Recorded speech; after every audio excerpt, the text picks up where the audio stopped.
Hello everyone, start करते हैं आज के वीडियो को। और आज के वीडियो में हम बात करने वाले हैं मुख्य रूप से ईरान के बारे में। आपको मालूम होगा यूएसए एक चीज के लिए प्रसिद्ध है, वो ये चीज है कि जहां पर भी उसे ऑयल मिले तो वहां की सरकार को या तो तहस नहस कर देना, या वहां पर अपने जो पसंदीदा सरकार है या अपने पक्ष के लोगों को सत्ता में बैठा देना। और अगर नहीं बैठा पाया तो पहले आंतरिक कलह से उसकी शुरुआत होती है, और उस आंतरिक कलह के बाद फिर क्या होता है, वहां पर सत्ता परिवर्तन करवा देता है। वही उसने नेपाल में किया, वही बांग्लादेश के अंदर कर रहा है, वही पाकिस्तान के अंदर किया, वही श्रीलंका के अंदर किया। और इसकी सबसे बड़ी लीवरेज है उसकी मनी। मनी के ऊपर उसका इतना बड़ा प्रभुत्व है कि यूएसए ये सारी चीजें बिल्कुल फ्लड कर देता है मनी, और वहां के जो छोटे छोटे लीडर हैं उनको भड़काने के लिए बोल देता है। और फिर वो लीडर उस देश के अंदर एक प्रकार से इस प्रकार की भाषा और इस प्रकार के दंगे करवाने के लिए उतारू हो जाते हैं। और फिर जब वो उतारू होते हैं तो सीधी सी बात है, जनता उनके सामने साथ हो जाती है, जो भड़कने वाली जनता होती है वो।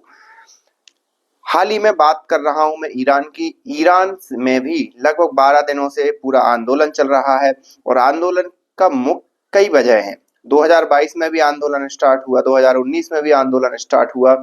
और वहां पर जो मुख्य रूप से जो मूलतः जो लोगों के अंदर जो विचारधारा है वो एक आजाद और स्वच्छंद विचारधारा वाले लोग थे। लेकिन 1979 में वहां पर एक इस्लामिक रिवॉल्यूशन हुआ, और उसमें वहां पर जो खमनेई हैं उन्होंने एक प्रकार से जो कट्टरवादी इस्लाम होता है उसकी वहां पर एक प्रकार से ज्यादा से ज्यादा लोगों को बताया। एक बहुत लंबी हिस्ट्री है, तो ज्यादा से ज्यादा लोगों को बताया, और उस समय लोगों ने उसे ही सही समझा, क्योंकि वो पाश्चात्य संस्कृति से उस समय ऊब गए थे। लेकिन अभी चीजें उल्टी हैं। जब लोग यहाँ पर आए हैं 2025 में, जब साइंटिफिक इरा चल रहा हो, हर व्यक्ति साइंस की बात कर रहा हो, और साथ ही साथ जो पुरानी रीतियां हैं कि भाई उनको पर्दा में रखना हो, औरतों को पर्दा में रखना हो, और साथ ही साथ उनको बाहर काम करने ना जाने देना। कई ऐसी चीजें हैं जो ईरान के अंदर इस्लामिक लॉ के अंतर्गत आती हैं।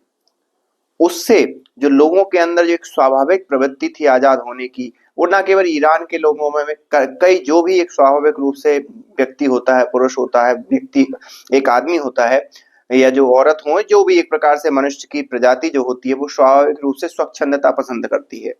स्वच्छंदता ऐसी नहीं कि मतलब विचारों की स्वच्छंदता। और वही वहां पर हो रहा है, क्योंकि वहां पर इतना दमन हो गया था, इतना एक प्रकार से बंधन है वहां पर, बंधन था वहां पर, कि लोग उस चीज से बाहर निकलने की कोशिश कर रहे थे। लेकिन इस चीज को लोग धर्म के नाम पर सह भी लेते।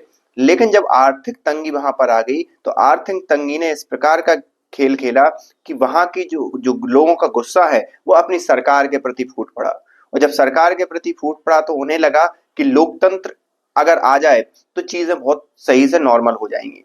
और ये लोकतंत्र का जो कीड़ा है वो कौन डालता है? ये डालता है भाई साहब अमेरिका। और अमेरिका ने यही किया। अमेरिका कंटिन्यूअसली इसी चीज को प्रमोट करता है कि आखिरकार वो लोकतंत्र के इस कीड़े को कैसे लोगों के अंदर भुना पाए। फिर बात क्या होती है कि आखिरकार जब लोकतंत्र का उसका कीड़ा आगे मतलब नहीं चलता, तो फिर वहां पर वो क्या करता है, सत्ता परिवर्तन और इन सारी चीजों को आगे जन्म देता है। और यही चीज हो रहा है ईरान के अंदर।